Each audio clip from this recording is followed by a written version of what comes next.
దేవునికి మహిమ కలుగును గాక.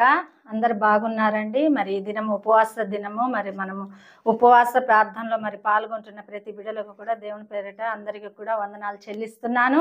మరి చూడండి, యూట్యూబ్ చూసే ప్రతి ఒక్కరు కూడా మరి అనేకమైన భాషలలో వారు మరి చూడటానికి ఇబ్బంది కలుగుతున్నప్పుడు మరి కింద సబ్ టైటిల్ అని వస్తుంది, అది ఆన్ చేసుకోండి. అనేకమైన భాషలు మీ భాషలలో మరి దానిని మరి ట్రాన్స్లేషన్ చేసుకోవడానికి అవకాశం ఉంటుంది. కాబట్టి మీరు సహకరించండి. అలాగ మీరు చూసి మీ భాషలలో మరి దేవుని దీవెనలు పొందాలని చెప్పేసి నేను దేవుని పేరిట మనవి చేస్తున్నాను. దేవునికి స్తోత్రం, హల్లెలూయా.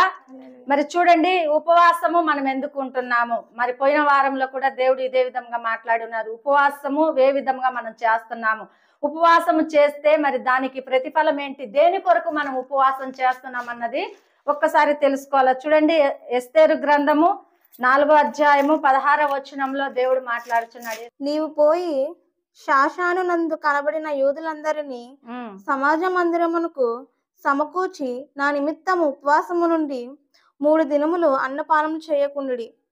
నేనును నా పనికత్తెలను కూడా ఉపవాసముందుము.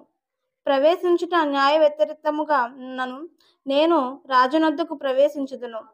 నేను నశించెదను.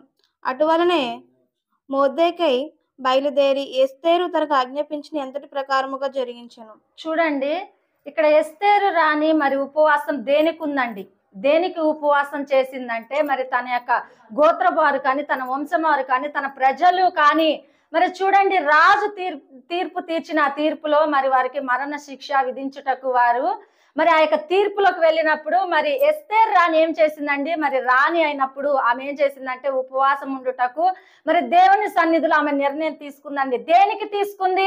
తన కుటుంబాల పైన, తన రాజ్యము పైన, లేకపోతే తన ప్రజల పైన ఆ ఉగ్రత రాకుండా ఉండటానికి, ఆ శ్రమ రాకుండా ఉండటానికి, ఆ మరణము వారికి సంభవించకుండా ఉండటానికి ఏం చేసిందంటే మరి ఎస్తేరు రాణి 3 దినములు ఉపవాసము కేటాయించుకుంది. దేవునికి స్తోత్రం, హల్లెలూయా.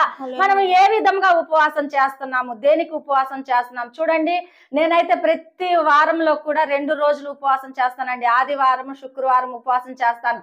నేను చేస్తున్న ఉపవాసంలో కూడా దేవుడి పేరిట దేవుడికి ప్రార్థన చేస్తున్నాను. దేవా, దేవుని సన్నిధి మరి నింపబడాలని, అనేక ప్రాంతాలలో దేవుడు వాడుకోవాలని చెప్పేసి మా బిడ్డల కొరకు కూడా నేను ప్రార్థన చేస్తున్నాను. హల్లెలూయా. మీరు ఉపవాసం ఉంటున్నారంటే అది దేని నిమిత్త ప్రకారం ఉపవాసం ఉంటున్నారో ఒక్కసారి గమనించుకోవాలండి. చూడండి, నేనైతే మరి ప్రతి రోజు కూడా దేవుని సన్నిధిలో ప్రార్థన చేసేటప్పుడు దేవుడు మాట్లాడతాడు. హల్లెలూయా. మీతో కూడా దేవుడు మాట్లాడుతున్నాడా? ఉపవాసం ఉండి మీరు ప్రార్థన చేసినప్పుడు దేవుడు మీతో మాట్లాడుచున్నాడా? చూడండి, నేను ముస్లిమ్స్ కుటుంబంగా ఉన్నప్పుడు, దేవుడిని తెలుసుకున్నప్పుడు, నేను మరి ఆ కుటుంబంలో నివసిస్తున్నప్పుడు దేవుడు అంటే ఎవరో తెలియనప్పుడు కూడా నేనేం చేశానంటే ఉపవాసాలు ఉండేదాన్నండి. మరి అదే ప్రకారంగా మరి దేవుణ్ణి తెలుసుకున్నప్పుడు నేను ఉపవాసము మరి కేటాయించుకొని ఉపవాసం చేస్తున్నప్పుడు దేవుడు ప్రతిరోజు కూడా ఏదో ఒక విధంగా నాతో మాట్లాడుతూనే ఉన్నారు. హల్లెలూయా. చూడండి, దేవుని కార్యము ఏ విధంగా జరుగుతుంది, ఏ విధంగా మనం ఉపవాసం చేయాలా, దేవుని మేలు మనం ఏ విధంగా పొందుకోవాలన్నది మరి ఎస్తేరు రాణిని చూసి మనం నేర్చుకోవచ్చండి. మరి చూడండి, ఎస్తేరు రాణి ఒక అనాథ అయినప్పుడు కూడా తన యొక్క పెంపకాన్ని పట్టి, తన ప్రవర్తన పట్టి, దేవుని సన్నిధిలో వెదిగేదాన్ని పట్టి ఆ యొక్క దేశానికి రాణి అయినప్పుడు కూడా మరి చూడండి, మన ప్రజలకి, మన వంశంలోకి, లేకపోతే మన కుటుంబీకులకు ఏదైనా శ్రమ వస్తుంది అంటే ఆ వారికే కదా శ్రమ వచ్చింది, నేనెందుకు వారి కొరకు ఉపవాసం చేయాలని చెప్పేసి కూడా మనము ఉపవాసం చేయమండి. కనీసం ప్రార్థన కూడా కుటుంబాల కొరకు చేయము. మరి ఎస్తేరు రాణి తన ప్రజలకు మరి ఆ తీర్పు, మరి రాజు మరి ఆ యొక్క నిర్ణయం తీసుకున్నప్పుడు మరి ఆ యొక్క నిర్ణయం మార్చబడాలి అంటే మరి ఏం చేయాలి? రాజు దగ్గరికి వెళ్ళి తను ధైర్యంగా చెప్పలేదు, మరి ఆ ప్రజల్ని విడిపించమని చెప్పలేదు, ఆ ప్రజల పైన మరణం రాకుండా ఉండాలని చెప్పేసి మరి ఆ యొక్క ఆజ్ఞను తప్పించమని చెప్పలేదు. మరి ఎవరికి మొరపెట్టాలండి? దేవునికి మొరపెట్టినప్పుడు దేవుడు ఏం చేశాడంటే మరి ఆ ప్రజల్ని విడిపించినట్లు లేఖనాల్లో తెలియపరుస్తుంది. హల్లెలూయా. చూడండి, మనం ఎంత మాత్రం మరి మనం ప్రార్థన చేస్తున్నాము దేవుని సన్నిధులు అన్నది మనం ఒకసారి తెలుసుకోవాలండి. నేనైతే మరి ప్రార్థన చేసినప్పుడు ప్రతిసారి కూడా నేను నిస్సి కొరకు ప్రార్థన చేస్తానండి. నిస్సి కొరకు ప్రార్థన చేసినప్పుడు ఆమె ఏం చేస్తుంది తెలుసా? ఆమె స్కూల్కి మాత్రం చాలా తక్కువగా వెళ్తుంది. మరి అనేక హోంవర్క్లు కూడా మంచిగా చేస్తుంది. ఎగ్జామ్స్ టైంలో మాత్రము మరి శ్రద్ధగా మరి భయంతో ఏం చేస్తుంది అంటే ప్రతిరోజు కూడా ఆమె ప్రార్థన చేస్తుంది. అయితే ఉపవాసం ఉండి కూడా ప్రార్థన చేస్తుంది. దేవుడు మరి ఉపవాసం ఉండమని దైవజనులతో మాట్లాడినప్పుడు వెంటనే ఆ బిడ్డ ఏం చేస్తుంది అంటే మరి స్కూల్కి వెళ్తున్నప్పుడు కూడా మరి వెళ్తున్నప్పుడు కూడా ఏం చేస్తుంది అంటే మరి ఆ బిడ్డ ఉపవాసం కేటాయించుకుని ఉపవాసం చేసిన రోజులు కూడా ఉన్నాయండి. హల్లెలూయా. మరి మీ బిడ్డల జీవితంలో దేవుడు కార్యములు చేస్తున్నాడా లేదన్నది మీకు ఒక్కసారి తెలియపరచుకుంటారండి. ఒక్కసారి గమనించుకోవాలా. చూడండి, ఏ విధముగా నువ్వు ఉపవాసం చేస్తున్నప్పుడు నీ కుటుంబంలో కార్యములు జరుగుతున్నవి, ఏ విధంగా నువ్వు దేవుని సన్నిధిలో మొరపెడుతున్నప్పుడు నీ కుటుంబాన్ని దేవుడు హెచ్చిస్తున్నారు. నీ భర్త జీవితంలో కానీ, నీ బిడ్డల జీవితంలో కానీ, నీ బంధువుల జీవితంలో కానీ, నీ రక్త సంబంధికుల జీవితంలో కానీ ఏ విధంగా కార్యములు చేస్తున్నది అన్నది నీకు ఒక్కసారి తెలుసుకుంటామండి. ఎందుకంటే వారు సాక్ష్యం చెప్తారు. చూడండి, నేను దేవుని చెందుతున్నాను, దేవుడు మరి మా ప్రార్థన ఆలకించి మా జీవితంలో గొప్ప కార్యములు చేశారని చెప్పేసి సాక్ష్యం చెప్తారు. మరి ఎస్తేర్ రాణి కూడా మరి 3 దినములు ఉపవాసం ఉండి మరి తను కాకుండా తన పనిగత్తెలను కూడా మరి ఉపవాసం ఉండుటకు ప్రేరేపించిందని. చూడండి, మనము ఉపవాసం ఉండము, మన ఇంట్లో వారిని ఉపవాసం ఉండమని చెప్పము, మన భర్తకు చెప్పము, మన బిడ్డలకు చెప్పము. ఏ విధంగా మనం ప్రార్థన చేస్తున్నాము అన్నది ఒకసారి గమనించుకొని తెలుసుకోవాలండి. ఏ విధంగా మనం దేవుని సన్నిధిలో ప్రార్థన చేస్తున్నాం. మనము కాదు, మన కుటుంబీకులు కూడా మరి ఉపవాసం ఉండి దేవుడి సన్నిధిలో ప్రార్థన చేసినప్పుడు, ఏదైనా కీడు సంభవిస్తున్నప్పుడు, ఏదైనా సమస్య సంభవిస్తున్నప్పుడు దేవుడు ఏం చేస్తాడంటే ఆ ఉపవాసం ఆలకించి, ప్రార్థన ఆలకించి దేవుడు ఏం చేస్తాడంటే ఆ మేలు చేస్తాడు. దేవుడు ఆ కీడులో నుండి నిన్ను నీ కుటుంబాన్ని విడుదల చేస్తానని చెప్తున్నాడు. చూడండి, మరి అదే అధ్యాయంలో మరి దేవుడు మాట్లాడుతున్న ప్రకారంగా మరి ఆ కింద వచనాలలో కూడా దేవుడు ఎంత అద్భుతంగా మాట్లాడుతున్నాడు అండి. మరి మొర్దెకై చూడండి, మొర్దెకై మరి ఆ యొక్క రాణిని విడిచి వెళ్ళి ఆమె చెప్పినట్లుగానే సిద్ధపరిచినదంటండి. ఆమె చెప్పినట్లుగానే సిద్ధపరిచి మరి వారందరూ కూడా ఉపవాసం ఉండి ప్రార్థన చేశారంటండి. చూడండి, ఆ కీడు రాకుండా ఉండాలి అని చెప్పేసి ఉపవసించి ప్రార్థన చేశారంట. మరి చూడండి, నిర్గమకాండము 24వ అధ్యాయము 18వ వచనంలో కూడా దేవుడు మాట్లాడుతున్నాడు. ఏ విధంగా ఉపవాసం ఉంటే దేవుడు మాట్లాడుతున్నాడు, దేనికి మనం ఉపవాసం ఉంటున్నాం అన్నది ఒక్కసారి దేవుడు మనతో మాట్లాడుతుంది. నిర్గమకాండం 24వ అధ్యాయము 18వ వచనం. అప్పుడు మోషే ఆ మేఘంలో ప్రవేశించి కొండ మీదకి ఎక్కెను. మోషే ఆ కొండ మీద రేయింబవలు 40 దినములు ఉండెను. యెహోవా మోషేకి ఇలాగ సెలవిచ్చెను, నాకు ప్రతిష్టార్పణ తీసుకొని రండని.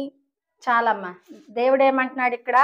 మోషేతో దేవుడు మాట్లాడి ఉన్నాడండి. ఎలా మాట్లాడాడు, దేనికి మాట్లాడాడు, ఎందుకు మాట్లాడాడు దేవుడు అంటే మరి చూడండి, ఆ ప్రజల్ని నడిపించుటకు మరి ఆయనకేం కావాలి? ఆజ్ఞ. దేవుని దగ్గర నుండి ఆజ్ఞ కావాలి. చూడండి, ఇశ్రాయేలు ప్రజల్ని నడిపించుటకు ఎంత మరి కష్టతరమైనదో చూడండి. ఒక్కరిని ఇద్దరిని మనము మందిరానికి నడిపించాలంటేనే, ఒక్కరికి ఇద్దరికి మనం దేవుని సువార్త చెప్పాలంటేనే ఎంతో శ్రమ పడతాం, మనం ఎంతో కష్టపడతాం. అమ్మో, వారు వస్తారో రారో, వారు వింటారో లేదో అని చెప్పేసి వెనకకు ముందుకు ఆడతాం, కానీ వారికి మాత్రం సువార్త చెప్పము. మరి ఇశ్రాయేలు ప్రజల్ని మరి నడిపించటానికి మరి దేవుని దగ్గర నుండి ఆజ్ఞ తీసుకున్నటకు, దేవుని దగ్గర నుండి మాట తీసుకున్నటకు మోషే ఎక్కడికి వెళ్ళాడండి? ఆ కొండ ప్రాంతంలోకి వెళ్ళి ఉన్నాడు. హల్లెలూయా. దేవుడు మాట్లాడే స్థలానికి వెళ్ళి ఉన్నాడు. దేవుడు మాట్లాడే స్థలానికి వెళ్ళినప్పుడు ఏమైందంటే ఆ మేఘము కమ్మి వేసిందంటండి. హల్లెలూయా. మేఘము కమ్మి వేసి మేఘములో నుండి దేవుడు మాట్లాడసాగిందంటండి. అప్పటికి ఏమైందండి? 40 రోజులు ఆయన ఆ కొండ ప్రాంతంలోనే, కొండ మీదనే ఉన్నాడట. హల్లెలూయా.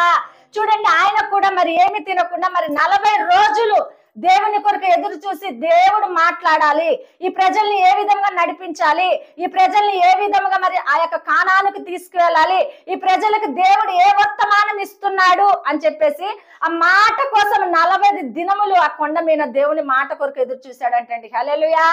మరి మనం ఎదురు చూస్తున్నామా? ఉపవాసించి ప్రార్థన చేస్తూ ఎదురు చూస్తున్నామా? లేదా మనం ఏం చేస్తున్నామంటే మన యొక్క ఆశల కొరకు, లేకపోతే మన యొక్క కోరికల కొరకు ఉపవాసం ఉంటున్నామా? దేవునికి అంగీకారంగా ఉపవాసం చేస్తున్నామా లేదా? దేవుడు నాతో మాట్లాడాలి అనే ఉద్దేశంతో మనం ఉపవాసం చేస్తున్నామా లేదా అని ఒక్కసారి తెలుసుకోవాలండి. దేవుడు మాట్లాడితే మనం ఉపవాసం ఉండగలమండి. లేకపోతే మన సొంతగా మనం ఉపవాసం చేస్తే మనకేమవుతుంది? నీరసం కలుగుతుంది, బలహీనత కలుగుతుంది. అదే దేవుడు నీతో మాట్లాడాలి, ఆ కార్యం జరిగించాలా, నీ భర్త జీవితంలో గొప్ప కార్యం దేవుడు చేయాలా, ఉద్యోగం తీసుకురావాలా, లేదా నాకు బిడ్డలు కలగాల, లేదా నా బిడ్డల్ని దీవించాలా, లేదా మా కుటుంబంలో ఆర్థిక పరిస్థితి తొలగాల, దరిద్రము తొలగాలి అని మనము నిశ్చయించుకొని దేవుడి సన్నిధిలో మనం ప్రార్థన చేస్తే దేవుడు ఏం చేస్తాడు? మనతో మాట్లాడతాడండి. హల్లెలూయా. నువ్వు అధైర్యపడకమ్మా, నేను తొలగిస్తాను. నువ్వు అధైర్యపడకమ్మా, నీ భర్తకు ఉద్యోగం ఇస్తాను. నువ్వు అధైర్యపడకమ్మా, నేను కార్యములు చేస్తాను అని చెప్పేసి దేవుడు ఏం చేస్తాడు? మనతో మాట్లాడతాడండి. ఆ ఒక్క మాట కోసం మనం ఎదురు చూసి ప్రార్థన చేస్తే మోషేకి జవాబు వచ్చినట్లు కూడా దేవుడు మనకు కూడా జవాబు ఇవ్వబోతున్నాడండి. హల్లెలూయా. మరి పోయిన ఆదివారం మరి బ్లెస్ యువర్ కుటుంబం కొరకు మనం ప్రార్థన చేస్తున్నామండి. పాస్టర్ గారికి మరి చెప్పినప్పుడు పాస్టర్ గారు అందరి చేత ప్రార్థన చేపించారు.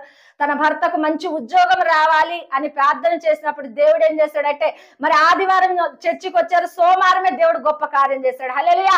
దేవుడు మాట్లాడితే ఒక్క క్షణం పడుతుందండి దేవుడు కార్యం చేయడానికి. అదే దేవుడు మాట్లాడకపోతే, దేవునికి అంగీకారంగా మనం ఉండలేకపోతే కార్యాలు ఎక్కడి నుండి జరుగుతాయండి. అందుకే దేవుడు చెప్తున్నాడు, నువ్వు ఉపవసించేటప్పుడు నన్ను అడుగమ్మా, నీకేమి కావాలో నన్ను అడిగి ప్రార్థన చేయమన్నప్పుడు మనం ఆయన అడిగే విధంగా మనం ప్రార్థన చేస్తున్నామా? చేస్తే దేవుడు ఏం చేస్తాడంటే ఆశ్చర్యకార్యములు, బహుకార్యములు చేస్తాడు. చూడండి, బ్లెస్సీ జీవితంలో చేసిన దేవుడు మరి నిస్సి జీవితంలో చేసిన దేవుడు మన జీవితంలో కూడా చేస్తాడండి. కాకపోతే మనం ఏం చేయాలంటే ప్రార్థన చేస్తూ ఒక్క అంశం కోరికే నువ్వు ప్రార్థన చేయాలండి. నీకు ఏది అవసరం ఉందో, నీ కుటుంబంకి నీకు ఏది అవసరమై ఉందో ఆ అంశం పెట్టే ప్రార్థన చేయి. ఉపవాసం ఉండి నువ్వు ప్రార్థన చేస్తే దేవుడు ఏం చేస్తాడంటే ఆ కార్యము సిద్ధింపచేసి జరిగిస్తాడండి. హల్లెలూయా. లేదా మనం ఉపవాసం ఉండి మనం ఆవేశపడుతూ మనం బాధపడుతూ ప్రార్థన చేస్తే దేవుడు అంగీకరించాడండి. మన కుటుంబంలో నిజంగా ఆ కార్యము జరగాలి, ఆ ఇబ్బంది నుండి నేను విడుదల పొందాలి, ఆశీర్వాదానికి దేవుడు నన్ను తీసుకువెళ్ళాలి, బహుకార్యములు నా కుటుంబంలో జరగాలి, నా ప్రదేశంలో జరగాలి అని చెప్పేసి నువ్వు ఉపవాసం నుండి ప్రార్థన చేస్తే దేవుడు ఏం చేస్తాడంటే గొప్ప కార్యమును జీవితంలో దేవుడు చేస్తాను అంటున్నాడండి. మరి ఆశ్చర్య కార్యములు దేవుడు చేస్తున్నాడు. ఏ విధంగా మనం ఉపవాసం చేస్తున్నాం? నేను మొట్టమొదటిగా చెప్పి ఉన్నానండి, ఏ విధంగా మనం ఉపవాసం చేస్తున్నాము, ఏ విధంగా దేవుని సన్నిధిలో మనం అడుగుచున్నాము. చూడండి, దేవునికి అంగీకారంగా ఉన్నట్లు మనం చేస్తున్నామా? నిజంగా మనం అదే విధంగా చేస్తే మన కోరికలన్నీ కూడా దేవుడు తీరుస్తాడండి, మనల్ని ఆశీర్వాదకరంగా నడిపిస్తాడండి. అది ఏ సమస్య అయినా కూడా దేవుడు తీరుస్తాడండి. తీర్చే విధంగా మనం ఉపవాసం ఉండి మరి ప్రార్థన చేయాలి. చూడండి, మత్తయి సువార్త 4వ అధ్యాయం 2వ వచనంలో కూడా దేవుడు మాట్లాడుచున్నాడండి. ఏ విధముగా మనం ఉపవాసం ఉండి ప్రార్థన చేసినప్పుడు దేవుడు మనతో మాట్లాడతాడన్న మాటలు మరి అక్కడ ఉన్నాయండి. మత్తయి సువార్త 4వ అధ్యాయము 2వ వచనంలో దేవుడు మాట్లాడుచున్నాడు. 40 దినములు 40 రాత్రులు ఉపవాసం ఉండిన పిమ్మట ఆయన ఆకలి కొనగా ఆ శోధకుడు ఆయన యొద్దకు వచ్చి, నీవు దేవుని కుమారుడివైతే ఈ రాళ్ళు రొట్టెలగినట్లు ఆజ్ఞాపించమనెను. చాలండి. ఇక్కడ ఎవరు ఉపవాసం ఉన్నారండి? యేసు ప్రభువారు, మన యొక్క తండ్రి ఉపవాసం ఉండి ప్రార్థన చేస్తున్నారు. ఎన్ని దినములండి? 40 దినములు అంట. రాత్రి పగుళ్ళు కూడా ఉపవాసం ఉండి ప్రార్థన చేస్తున్నాం. మనం ఒక్కరోజు ఉపవాసం చేయడానికి ఎంతో బాధపడిపోతాం, ఎంతో శ్రమ పడిపోతాం. దేవుడే చేస్తాడులే నా జీవితంలో కార్యం, ఎందుకంటే నేను మందిరానికి పోతున్నాను కదా, ప్రార్థన చేయమని పాస్టర్ గారికి చెప్తున్నాను కదా, లేకపోతే నేను కానుకలు ఇస్తున్నాను కదా అని మాత్రం అనుకుంటామండి. నీవు ఉపవాసం చేయకపోతే, ఒక్కరోజు కూడా నువ్వు ఉపవాసం చేయకపోతే నీకు ఆ ప్రతిఫలం ఎక్కడి నుండి వస్తుందండి? దేవాతి దేవుడు కూడా ఆయన ఏం చేస్తాడంటే ఉపవాసం ఉండి ప్రార్థన చేస్తాడు. దేనికి ఉపవాసం ఉన్నాడండి?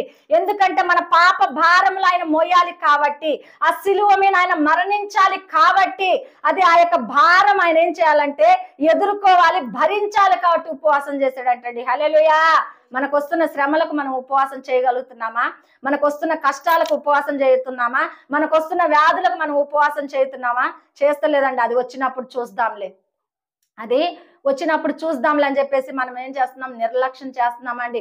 అది రాకముందే మెలకు కలిగి మనం ప్రార్థన చేస్తే యేసు ప్రభు వారు ఏ విధంగా జయించున్నారో, మోషే ఏ విధంగా జయించున్నారో, ఎస్తేరు ఏ విధంగా జయించున్నదో దేవుడు మనకు కూడా ఆ విధంగా జయమిస్తానని చెప్పి చెప్తున్నాడండి. మరి చూడండి, దేవాతి దేవుడు మన పాపముల కొరకు, మనకు ఆ మరణం నుండి, శిక్షణ నుండి మరి విడుదల చేయట కొరకు ఆయన ప్రాణము త్యాగం చేసేటప్పుడు ఆయన ఏం చేస్తాడు?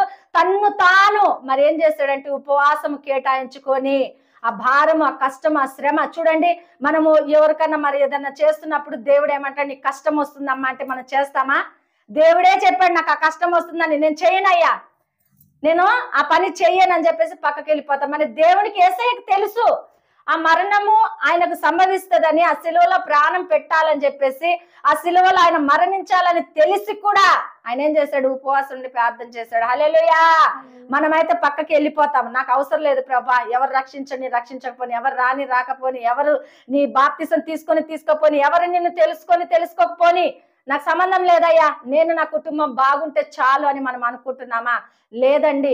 యేసు ప్రభు ఆ శ్రమను మరి పొందటానికి, ఆ శ్రమను ఓర్చుకోవటానికి ఆయన ఉపవాసం చేసినట్లుగా మనము కూడా ఏం చేయాలంటే ఉపవాసం ఉండి ప్రార్థన చేయాలండి. ఉపవాసం ఉండి ప్రార్థన చేసినప్పుడు ఎంత గొప్ప అద్భుతాలు ఆశ్చర్యకార్యములు జరిగినాయండి. మరి ఆ సిలువ మీద మరి ప్రాణ త్యాగం చేస్తున్నప్పుడు మరి ఎన్నో హింసలు పెట్టున్నారు ఆయనకి, ఎన్నో బాధలు పెట్టున్నారు, అన్ని కూడా ఆయన ఓర్చుకొని ఉన్నాడండి. ఓర్చుకొని ఏం చేస్తాడంటే, ముందుగానే తెలుసు ఆయనకి, ముందుగానే తెలిసినప్పుడు కూడా ఆయన ఏం చేస్తాడంటే మరి ప్రాణత్యాగం చేయటానికి మరి ఆయన సిద్ధపడి ఉపవాసం ఉండి మరి 40 దినములు 40 రాత్రులు 40 పగలు కూడా ఆయన ఏం చేస్తాడు, ఆయన శరీరాన్ని నలగొట్టుకున్నాడంటండి. హల్లెలూయా. శరీరాన్ని నలగొట్టుకొని మరి ఉపవాసములు ముగించినప్పుడు మరి శోధకుడు వచ్చి ఉన్నాడు అంటండి. హల్లెలూయా. శోధకుడు వచ్చి ఉండి ఆయన ఏమంటున్నాడు, నువ్వు నిజంగా దేవుని కుమారుడు అయితే ఈ రాళ్ళని రొట్టెలను చేసుకుని తినమని చెప్పి ఉన్నాడు అంటండి. హల్లెలూయా. మరి ఆయన ఆజ్ఞాపిస్తే రాళ్ళేందండి ఏదైనా కూడా రొట్టెలుగా మారిపోతాయి. కానీ సాతానికి అవకాశం ఇవ్వలేదండి. మనకైతే చూడండి, ఉపవాసం ఉంటున్నప్పుడు మన పాస్టర్ గారు చెప్పారు, ఉపవాసం చేసినప్పుడు మరి అరణ్యంలో బిర్యానీ వాసన వచ్చేదట. మనమైతే లటక్కిని వెళ్ళిపోతాం.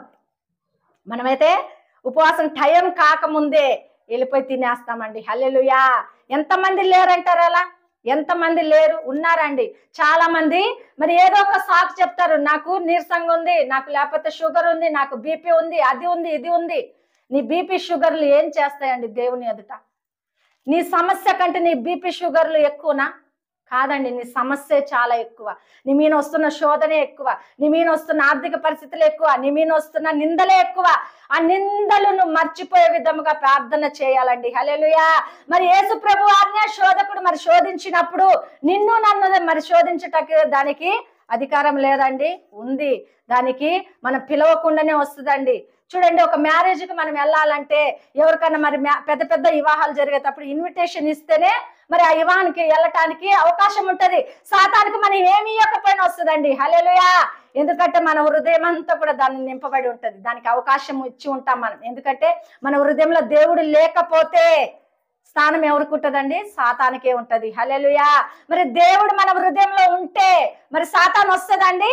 రాదు. మరి ఏం చేస్తాడంటే ద్వారం ఎదుట అంటే వాకిలి బయట ఏం చేస్తుంది, కాచుకొని కూర్చొని ఉంటదంట. ఎప్పుడు నన్ను మరి స్థలం ఇస్తుందా, కొంచెం అవకాశం ఇస్తే చాలు తన కుటుంబాన్ని తనను మరి నేను ఇబ్బంది పరుస్తాను, బాధ పెడతానని చెప్పేసి అదేం చేస్తుందంటే మన వాకిటి ఎదుటనే నిలబడి పొంచుకొని ఉంటదంటండి. హల్లెలూయా. మరి ఏబు పట్ల ఎన్నో సమస్యలు, కష్టాలు, బాధలు వచ్చినాయి. కానీ ఏబు ఏం చేశాడంటే తన యథార్థతను వదిలిపెట్టలేదు కదా. ఎందుకు వదిలిపెట్టలేదు? నా రక్షకుడు నన్ను రక్షిస్తాడు అని చెప్పేసి మరి ఆయన ఎదురు చూచాడంట. మరి ఎంతో మంది భక్తులందరూ కూడా మరి బైబిల్ ఎంతో మంది ఉపవాసాలుండి వారి వారి పని నిమిత్త ప్రకారం వారు చేస్తున్న కార్యాలు బట్టి వారు ఉపవాసాలుండి ప్రార్థన చేశారండి. మరి మనం ఎందుకు ఉపవాసం ఉండి ప్రార్థన చేయలేకపోతున్నాం? మనం ఎందుకు ఆ మేలు పొందలేకపోతున్నాం? అంటే ఇది బైబిల్ వరకేనా ఉపవాసాలు? మన జీవితంలో కాదా? మన జీవితంలో కూడా అండి బైబిల్ దేవుడై ఉన్నాడు. దేవుడు మనతో మాట్లాడుతున్న ప్రతి మాటలు కూడా అవలంబించుకుంటే అది మన కొరకే దేవుడు మాట్లాడుతున్నాడు అని మనం అనుకుంటామండి. దేవుడు నిజముగా నీతో మాట్లాడితే నువ్వు ఈ రోజే మరి ఒక తీర్మానం కలిగి ఉండు. నీకే వస్తున్న సమస్యల నుండి నువ్వు విడుదల పొందాలంటే ఉపవాసం ఉండి ప్రార్థన చేయాలా? నీకు కలుగుతున్న ప్రతి శోధన నుండి నువ్వు విడుదల పొందాలంటే ఉపవాసం ఉండి నువ్వు ప్రార్థన చేయాలా? ఏ విధంగా నువ్వు ఉపవాసం ఉండి ప్రార్థన చేస్తున్నావు? ఆ కీడు సంభవించకుండా, ఆ శ్రమ సంభవించకుండా మరి ఏ విధంగా నువ్వు ఉపవాసం ఉండి ప్రార్థన చేయాలన్నది నేను మాట్లాడి ఉన్నాను. మరి దేవుని వాక్యాలు మరి తెలియపరిచి ఉన్నాను కాబట్టి అదే వాక్యాల ప్రకారంగా దేవుడు మనతో మాట్లాడుతున్నాడని మరి ఎవరైతే భావిస్తారో మరి ఏం చేయాలండి? ఉపవాసం ఉండి ప్రార్థన చేయాలా? చూడండి, మందిరాలలో చర్చిలలో దైవజనులు చెప్తూనే ఉంటారండి, ఉపవాసం ఉండి ప్రార్థన చేయమ్మా, ఉపవాసం ఉండి ప్రార్థన చేయమ్మా అన్నప్పుడు కూడా మనం ఏం చేస్తామంటే నిర్లక్ష్యం చేస్తామండి. ఉపవాసము ఉండము. ఉపవాసం చేయటకు కూడా మన శరీరము సహకరించదండి. ఉపవాసం ఉండటానికి మనం కేటాయించుకోలేం. మరి ఎలా, ఏ విధంగా మరి కార్యాలు జరుగుతాయి? చూడండి, మనం ఉపవాసం ఉండి ప్రార్థన చేసినప్పుడు దేవుడు ఏం చేస్తాడంటే తొందరగా కార్యం జరుగుతుంది. చూడండి, మరి మన బిడ్డలు మరి ఏదన్నా వస్తువు కావాలి అని చెప్పేసి వాళ్ళు మారాన్ చేసి మరి బాధ పెట్టి మరి ఏడుస్తున్నప్పుడు మనం ఏం చేస్తామండి, మరి డబ్బులు లేకపోయినప్పటికీ కూడా డబ్బులు సమకూర్చుకొని మరి ఆ బిడ్డ అన్నం తింటలేదు, మరి ఏడుస్తున్నారు, బాధపడుతుంది అని చెప్పేసి మనం ఏం చేస్తామంటే అది కష్టతరమైన కూడా ఆ బిడ్డకు తీసుకొచ్చి ఆ వస్తువు ఇస్తాం కదండి. ఇస్తాము. ఇచ్చినప్పుడు ఆ బిడ్డ ఎంతో సంతోషించి మరి ఆహారం తింటది.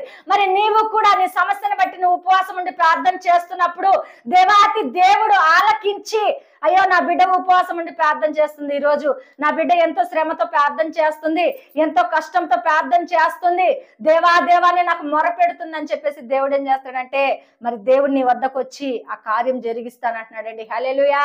ఆ కార్యము దేవుడు చేస్తానని చెప్పేసి చెప్తున్నానండి. మరి ఎంతో మంది కూడా మరి ఉపవాసాలు ఉండి కూడా ప్రార్థన చేసేవారు కూడా ఉన్నారండి. ఎన్నో మేళ్ళు ఎన్నో అద్భుతాలు కూడా వారి జీవితంలో పొందుకున్న రోజులు కూడా ఉన్నాయి. మరి నువ్వు నేను మరి ఎందుకు ఉపవాసం చేయలేకపోతున్నాము, ఎందుకు మరి దేవుని మాటకు మనం సహకరించలేకపోతున్నాం అన్నది ఒక్కసారి తెలుసుకోవాలండి. మరి కొందరైతే ఏం చేస్తారంటే మరి షుగర్ ఉంది, బీపీ ఉంది, అది ఉంది, ఇది ఉంది అని చెప్పేసి మరి ఉదయకాల సమయంలో తినేసి మధ్యాహ్నం ఉపవాసం చేస్తారండి. ఉదయకాలం తినేసి మధ్యాహ్నం ఉపవాసం చేస్తారు. నువ్వు నిజంగా ఉపవాసం ఉంటే ఏ విధంగా నువ్వు నియమించుకుంటున్నావు ఉపవాసాన్ని, ఏ విధంగా మరి ఉపవాసం చేస్తున్నావు? మరి చూడండి, ఎస్తేరు రాణి మరి 3 రోజులు ఉపవాసం ఉంది. ఆమె తినేసే చేసిందండి. మరి నిష్టగా మరి దేవుని సన్నిధిలో మరి ప్రార్థన చేస్తూ మరి ఆమె ఉపవాసం చేసిందా? మరి నిష్టగా ఉపవాసం చేసింది కాబట్టే మరి తన ప్రజల మీదకి వస్తున్న ఆ మరణ శాసనము కూడా దేవుడు తొలగించేశాడండి. హల్లెలూయా. మరి మోషే కూడా మరి చూడండి, కొండ మీద ఏదైనా ఆహారం దొరుకుతుందండి? ఏమి దొరకదండి. మరి అక్కడ జంతువులు మాత్రమే ఉంటాయి, ఆహారం దొరకదు. మరి 40 దినములు మరి దేవుని మాట కొరకు మరి మోషే ఏ విధంగా ఉపవాసం చేస్తున్నాడండి?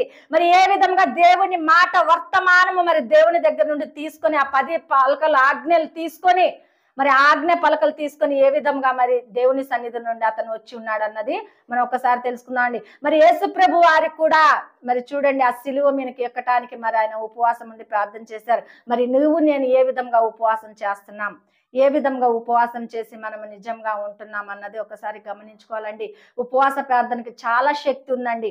ఉపవాస ప్రార్థనకి ఎంతో బలమైన కార్యములు దేవుడు చేస్తాడు. అవి ఎన్ని కార్యములైనా, ఎంత ఇబ్బందులైనా కూడా దేవుడు ఏం చేస్తాడంటే ఆ ఉపవాస ప్రార్థనలో గొప్ప కార్యములు, ఆశ్చర్య కార్యములు, బహుకార్యములు దేవుడు చేస్తానన్న. నిజంగా అండి, నాకు ఈ విధంగా ఉపవాసం చేయటం కూడా నాకు నిజంగా తెలియదండి. ఎందుకంటే నేను దేవాతి దేవుని ఎరగలేని సమయంలో కూడా మరి ఏ విధంగా ఉపవాసం చేయాలి, ఏ విధంగా చెందాలన్నది నాకు తెలియదండి. ఎందుకంటే నేను ముస్లిమ్స్ కుటుంబంలో ఉన్నాను కాబట్టి ఆ పద్ధతులు మాత్రమే నాకు తెలుసండి. ఉపవాసం చేయటం కానీ ఏం చేయటం కూడా ఆ పద్ధతే నాకు తెలుసు. కానీ నిజంగా యేసు ప్రభు వారిలోకి వచ్చిన తర్వాతే ఆ నియమాలేంటో, ఏ విధంగా ఉపవాసం ఉండాలో, ఏ విధంగా దేవుణ్ణి అడగాలో, ఏ విధంగా దేవుని దగ్గర నుండి మన ఆశీర్వాదం పొందుకోవాలన్నది నేను తెలుసుకొని ఉన్నానండి. హల్లెలూయా.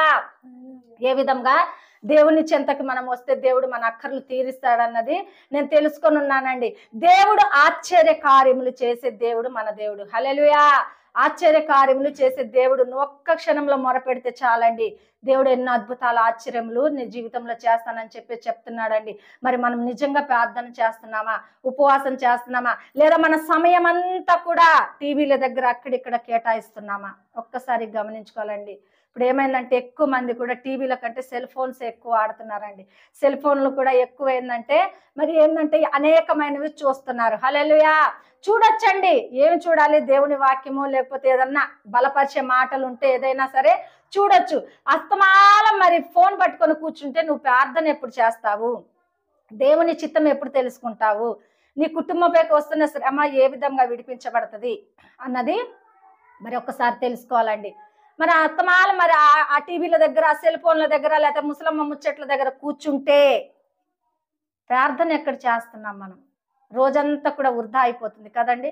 మరి రోజంతా వృధా అయిపోతుంది అంటే, నీ కుటుంబంలోకి సమస్య వస్తుంది అంటే ఆ తప్పెవరిదండి? దేవుడిదా? కాదండి, అది మనదే. హల్లెలూయా. ఎందుకంటే చేసే సమయానికి మనం చెయ్యక, అడిగే సమయానికి మనం అడగక ఏం చేస్తున్నాము? దేవుణ్ణి అడిగే సమయానికి వెళ్ళి బయట ముచ్చట్లు పెడుతున్నాం, బయట అరుగుల మీద కూర్చుంటున్నాం, వాళ్ళ ఇంట్లో వీళ్ళ దగ్గర వీళ్ళ దగ్గర కూర్చుంటున్నాం తప్ప మనం ప్రార్థన చేయట్లేదు. లేదా మనకున్న సమయాన్ని బట్టి సెల్ ఫోన్లు వాడుకుంటూ, సెల్ ఫోన్లో చూస్తూ, సెల్ ఫోన్లో దృష్టాలు చూస్తూ సంతోషపడుతున్నాం, కానీ మనం ప్రార్థన చేయట్లేదు. ఏ విధంగా దేవుడు కార్యం చేస్తాడు చూడండి, ఒక్కసారి గమనించుకోవాలి. నిన్ను నువ్వు పరీక్షించుకోవాలండి. దేవుడు నీతోనే మాట్లాడుచున్నాడు. ఏ విధంగా నీ కుటుంబాన్ని కట్టుకుంటున్నావు, ఏ విధంగా నీ ప్రార్థన జీవితం నువ్వు స్థిరపరచుకుంటున్నావు అని దేవుడు నన్ను అడుగుతున్నాడండి. ఏమి సమాధానం మనం చెప్పగలం? దేవుడు మనల్ని అడుగుతున్నప్పుడు సమాధానం ఏం మనం చెప్పగలమండి? లేఖనాలు దేవుడు మనతో మాట్లాడుచున్నాడు. వారికి ఏమి జరగక వారు ఉపవాసాలు ఉండి ప్రార్థన చేశారండి. దేవుని మాట కోసం ఆ శిక్ష తప్పించబడాలని చెప్పేసి, లేదా ఆ యొక్క సిలువ మానమైన ప్రాణం త్యాగం చేయాలని చెప్పేసి, ఆ ప్రజల్ని చక్కగా నడిపించాలని చెప్పేసి మరి దేవుని మాట కొరకు, ఒకే ఒక మాట కొరకు మరి ఎదురు చూస్తున్నారండి. మనం ఎదురు చూడమా అండి? చూడాలండి. ఎందుకంటే మనం ఎదురు చూసినప్పుడు దేవాతి దేవుడు మన తండ్రి, ఆయన మనతో మాట్లాడతాడు. ఎందుకంటే నీకు నేను తండ్రి అయి ఉన్నాను అంటున్నాడు. పరలోకపు తండ్రి ఆయన మనతో మాట్లాడతాడండి. చూడండి, మన బిడ్డలు ఎంతో బాధపడి ఏడుస్తున్నప్పుడే మనం ఏం చేస్తాం? దగ్గర వారిని తీసుకొని హద్దుకొని వారితో మనం మాట్లాడతాము. మంచి చెడులు వాళ్ళ నుండి మనం కనుక్కుంటాం. మరి నువ్వు బాధపడుతుంటే నీ దేవుడు ఆ సింహాసనం మీద నా బిడ్డ కదా ఏడవని అని చెప్పేసి వదిలేస్తాడండి? ఆయన క్షణంలో వచ్చి నిన్ను ఓదారుస్తాడంటండి. హల్లెలూయా! క్షణంలో వచ్చి నిన్ను ఓదారుస్తాడంట. చూడండి, నా జీవితంలో ఎన్నో గొప్ప కార్యాలు దేవుడు, ఆశ్చర్య కార్యములు చేశాడండి. దేవుడు ఎన్నో మేళ్ళు, దేవా నాకు అది కావాలి, దేవా నాకు ఇది కావాలి, దేవా నాకు అది చేయి, ఇది చేయి అని చెప్పేసి నేను నిజంగా ఏ మనుషులను కూడా అడగనండి. నేను చేసుకున్న అలవాటండి అది. దేవునికి స్తోత్రం. హల్లెలూయా! నేను చేసుకున్న అలవాటు అది. దేవుడు నాతోనే మాట్లాడాలి, దేవుడే నా కార్యాలు చేయాలా, దేవుడే నా సమస్యలు తీర్చాలా అన్నది. చూడండి, మా దైవజనులు, మా పాస్టర్ గారు నాకు చెప్పున్నారు. తర్వాత మేము ఇష్టపడి ప్రేమించే దైవజనులు లేసన్న గారు కూడా ఇదే విధంగా చెప్తారు. నీకు చేతనైతే నువ్వు దేవుని సన్నిధిలో అడిగి ప్రార్థన చేయి, దేవుని అక్కర్లు తీరుస్తాడు అన్నది నేను అది ఒక్కటే తెలుసుకున్నానండి. చూడండి, ఇరుగు పొరుగు వారికి మన సమస్య చెప్తే అది ఇంకొకరికి మోసుకెళ్తారు. అది ఇంకొకరికి ఏమవుతుందండి? అది సువార్త వల్ల వెళ్ళిపోతుందండి. హల్లెలూయా! దేవుని సువార్త అంత స్పీడ్గా వెళ్తుందో లేదో నాకు తెలియదు కానండి, మన కుటుంబంలో ఉన్న సమస్యలు అంత స్పీడ్గా వెళ్ళిపోతాయి. అదేంటి? టీవీ స్పీకర్ లాగా వెళ్ళిపోతుందండి. హల్లెలూయా! చూడండి, వార్తలు చెప్పేవారు ఎక్కడ ఏం జరిగినా కూడా హమాత్తుగా వెళ్ళిపోతారు అక్కడ కదా, వెళ్ళిపోతారు. అది ఏ పర్వతమైనా, ఏ ప్రాంతమైనా, ఏ శ్రమ అయినా కూడా వారు ఏం చేస్తారంటే హమాత్తుగా వెళ్ళిపోయి అది షూట్ చేస్తారు. ఆ విధంగా మన కుటుంబంలో ఉన్న ప్రతి విషయాలు కూడా బయటకు వెళ్ళిపోతాయండి. హల్లెలూయా! నువ్వు వారికి చెప్పి ఆ సమస్యలు, ఆ బాధలు, ఆ కష్టాలు మరి నువ్వు పడేదానికంటే దేవాతి దేవుని ఎదుట నువ్వు మోకరించి ప్రార్థన చేసి నీ సమస్యలు చెప్తే ఆయన తీర్చే దేవుడు అండి. హల్లెలూయా! ఏ మనుషుడు కూడా నీ సమస్య తీర్చలేడండి. ఏ మనుషుడు కూడా నీకు సహాయం చేయలేడండి. అమ్మ, నీకు కష్టం వచ్చినప్పుడు నేను ఆదుకుంటా, నేను ఉంటాను అంటారు. కానీ నీకు నిజంగా సమస్య కలిగితే మరి పక్కకి వెళ్ళిపోతారండి, ఏ సహాయం చేయరు. కానీ దేవుడు అలా కాదండి. నువ్వు ఒక్కసారి కన్నీరు కార్చి ఉపవాసం ఉండి ప్రార్థన చేస్తే దేవుడు ఏం చేస్తాడు తెలుసా? నీకు మేలు చేయడానికి ఆయన సిద్ధంగా ఉంటాడండి. హల్లెలూయా! ఆయన మేలు చేయడానికి సిద్ధంగా ఉంటాడు. చూడండి, మరి పాతకాలంలో అంటారు, ఆకలైనప్పుడు అమ్మ అన్నం పెట్టమని అడిగితేనే అమ్మ పెడుతుంది అన్నట్లుగా, దేవా నాకు ఈ సమస్య నుండి తీర్చు అన్నప్పుడు దేవుడు ఏం చేస్తాడంటే సమస్య తీరుస్తాడండి. ఆయన తీర్చగలిగిన శక్తి కలిగిన దేవుడు. కానీ నీవు కూడా అడగాలి కదండి. అడగకుండానే ఆయన తీరుస్తాడు. కానీ నీవు కూడా నీకు ఏది కావాలో దేవుని నువ్వు అడిగితేనే కదండి తీరుస్తాడు. నీకు ఈరోజు ఏం అక్కరుందో, ఏమి నీకు దేవుని దగ్గర నుండి కావాలనుకుంటున్నావో మరి దేవుని అడిగితే దేవుడు ఏం చేస్తాడు? గొప్ప కార్యములు దేవుడు చేస్తానంటున్నాడండి. మనం ఒక్కసారి గమనించుకోవాలండి, ఏ విధంగా నేను ప్రార్థన చేస్తున్నాను, ఏ విధంగా దేవుని వాక్యం నా జీవితంలో నెరవేర్చబడుతుంది, ఏ విధంగా నేను దేవుని మాటకు లోబడుతున్నాను, ఏ విధంగా నా జీవితం దేవుని సన్నిధిలో నేను కట్టుకుంటున్నాను అని చెప్పేసి ఒకసారి గమనించుకోవాలండి. గమనించుకొని మనం ప్రార్థన చేసినప్పుడు దేవుడు ఏం చేస్తాడంటే ఆశ్చర్య కార్యములు, మహాకార్యములు, మహత్కార్యములు దేవుడు చేస్తానని చెప్తున్నాడండి. మనం ఒక్కసారి ఏం చేయాలంటే చూడండి, మన జీవితాన్ని దేవుని చేతిలో పెట్టాలండి. హల్లెలూయా! మన జీవితాన్ని దేవుని చేతిలో పెడితే దేవుడు ఏ విధంగా కట్టాలో, ఏ విధంగా మలుచుకోవాలో దేవుడికి బాగా తెలుసండి. చూడండి, కుమ్మరి వాణి చేతిలో మరి మట్టి ఉన్నప్పుడు ఆయన ఏ విధంగా ఆయన దానిని రూపుకు తెస్తాడండి కదా, తనకిష్టమైనట్లుగా ఆ వస్తువు తయారు చేసుకుంటాడు. మన జీవితం దేవుని చేతికి మనం అప్పగిస్తే నువ్వు ఏ విధంగా ఉంటే బాగుంటావు, ఏ విధంగా ఉంటే సంతోషిస్తావు, ఏ విధంగా ఉంటే నువ్వు గణపరచబడతావు అన్నది దేవుడికి బాగా తెలుసండి. మన జీవితాలు మన చేతులు ఉంటాయి, పాడైపోతాయండి కదా. పాడైపోతే దేవుని సన్నిధిలో దేవుని చేతికి మనం అప్పగించి ప్రార్థన చేస్తే ఒక రూపుకు నేను తీసుకొస్తాడు, ఒక ఇలువుగా దేవుడు తీసుకొస్తాడు. చూడండి, బంగారపు ముద్దను తీసుకువెళ్ళి ఎవరన్నా మెడలో వేసుకుంటారా దారం పెట్టుకొని? లేదండి. దానికి కంసాలోడు ఏం చేస్తాడంటే అగ్నిలో కొలిమిలో వేసి దాన్ని కరిగించి దాన్ని పరిశేషించి మరి ఒక రూపుకు ఒక వస్తువు చేస్తేనే మరి మార్కెట్లో తీసుకొస్తే దానికి బహు ఇలువ వస్తుంది కదా, బహు ఇలువ వస్తుంది కదా. నీకు కూడా దేవుడిస్తున్న రక్షణ వస్త్రము లేకుండా దేవుని సన్నిధిలో నువ్వు కట్టబడాలన్నా కూడా అది చాలా కష్టమండి. దేవుని చెంతకు రావాలన్నా కూడా చాలా కష్టమండి. దేవుని రక్షణ, దేవుని యొక్క బాప్తిసం నువ్వు పొందుకున్నప్పుడు దేవుడు ఏం చేస్తాడంటే నీకు ఆ ముద్రలు ధరింప చేస్తాడు. నా కుమార్తె నా బిడ్డ అని చెప్పేసి ఏం చేస్తాడంటే దేవుడు గొప్ప కార్యాలను చేస్తాడు. చూడండి, మనము మరి అనేక ప్రాంతాల్లో చూస్తున్నాము, మరి చదువు లేని వారికి, మరి అనాథ బిడ్డలకి కొందరు హెడ్ ఆఫ్ చేసుకుంటారు కదండి. చేసుకున్నప్పుడు వారి మీద అన్ని అధికారాలు తీసుకున్న వాళ్ళకు ఉంటాయి కదా.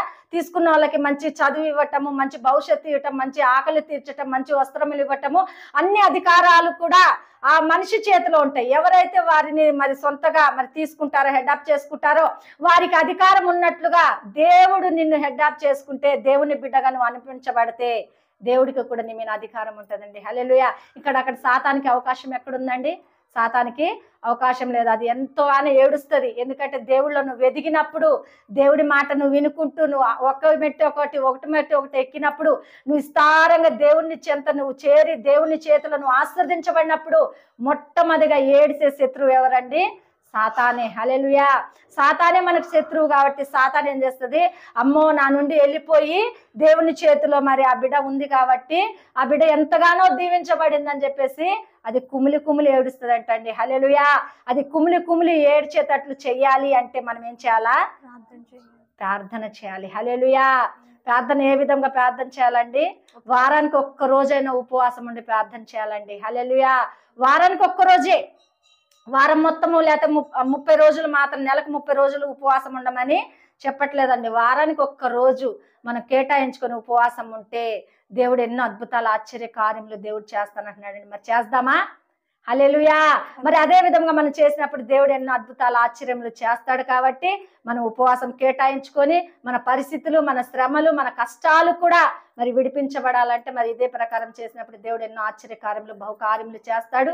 ఈ వాక్యం దేవుడు దీవించును గాక. మరి ప్రార్థన చేసుకుందాం. మహాగణుడా, పరిశుద్ధాత్ముడా, జీవాధిపతి, నిన్ను స్తుతిస్తున్నా, నిన్ను నాయన కొనియాడుచున్నాం ప్రభువా. అయ్యా, ఇదిగో ఎస్తేరు రాణి ద్వారా నా తండ్రి నాయన మాకు మంచి మాటల ద్వారా మీరు మాట్లాడి ఉన్నారు. నిజము నా తండ్రి, ఆ ప్రజల మీద, ఆ దేశం మీద నా తండ్రి మరణ శాసనం ఆ రాజు రాసినప్పుడు ప్రభువా అది విడిపించబడాలి, అది తప్పించబడాలంటే ఏ మనుషుడు వల్ల కూడా కాదు నాయన. దేవాతి దేవుడు నీ చేతిలో నా తండ్రి ప్రభా ఎస్తేరు రాణి ప్రభా అయ్యా తన భవిష్యత్ అంతా కూడా నీ చేతిలో పెట్టి మరి 3 దినములు ఉపవాసం ఉండి ప్రార్థన చేసినప్పుడు తనే కాదు కానీ తన పనివారు, తన పొరుగువారు, తన యొక్క వంశంలో వారు, తన ప్రజలు అందరూ ఉపవాసించి ప్రార్థన చేసినప్పుడు ఏ రాజైతే మరణ శాసనం రాశాడో అదే రాజా మరణ శాసనం కొట్టివేయబడుటకు చేసిన అవకాశం ఇచ్చిన అయా ఆజ్ఞను బట్టి నిన్ను స్తుతిస్తున్నాం తండ్రి, నిన్ను మహిమపరుస్తున్నాం దేవా, నీకు వందనాలు. అయా మోషే కూడా నా తండ్రి ప్రభా కొండ మీనికి వెళ్ళిన ఆయన నీ మాట చొప్పున ప్రభా ప్రజల్ని నడిపించాలంటే ఇశ్రాయేల్ ప్రజల్ని ప్రభా ఒక్కరిని ఇద్దరిని నా తండ్రి నీ వద్దకు రావటకు, నీ సన్నిధానానికి రావటకు మాకు ఎంతో కష్టము. మరి ఇశ్రాయేల్ ప్రజలు నా తండ్రి అన్ని లక్షల మందిని నడిపించుటకు నా తండ్రి అయ్యా మోషేకు నా తండ్రి ఒక్క అధికారము కావాలని 40 దినములు నాయన నీ సన్నిధిలో ప్రభా ఆ యొక్క నా తండ్రి నాయన కొండ మీద వెక్కి ప్రార్థించినప్పుడు ప్రభా అయ్యా 10 ఆజ్ఞల పలకలు నా తండ్రి మీరు ఇచ్చిన విధానం బట్టి నీకు వందనాలు స్తోత్రములు చెల్లిస్తున్నా దేవా, నిన్ను స్తుతిస్తున్నాను నాయన. దేవాతి దేవుడు యేసయ్యా నీకే స్తోత్రములు ప్రభా. అయా సిలువ పైన నా తండ్రి మా ప్రాణములు నా తండ్రి నాన్న సాతాను చేతిలో నా తండ్రి విడిపించబడుటకు, మా శాపములు కట్టివేయబడుటకు, మా పాపముల నుండి విడిపించబడుటకు మమ్మల్ని నా తండ్రి ప్రభా నీ యొక్క నా తండ్రి నాన్న బిడలుగా చేర్చుకొనుటకు నా తండ్రి మీరు కూడా 40 దినముల ఉపవాసం ఉండి సాతానుతో శోధించబడి ఆ సిలువ పైన నీ ప్రాణ త్యాగము చేసి మమ్మల్ని విడిపించినందుకే స్తోత్రములు చెల్లిస్తున్నాం తండ్రి, నీకు వందనాలు. అయ్యా మీ 3 వాక్యముల ద్వారా మాతో మీరు మాట్లాడినందుకే స్తోత్రములు ప్రభా.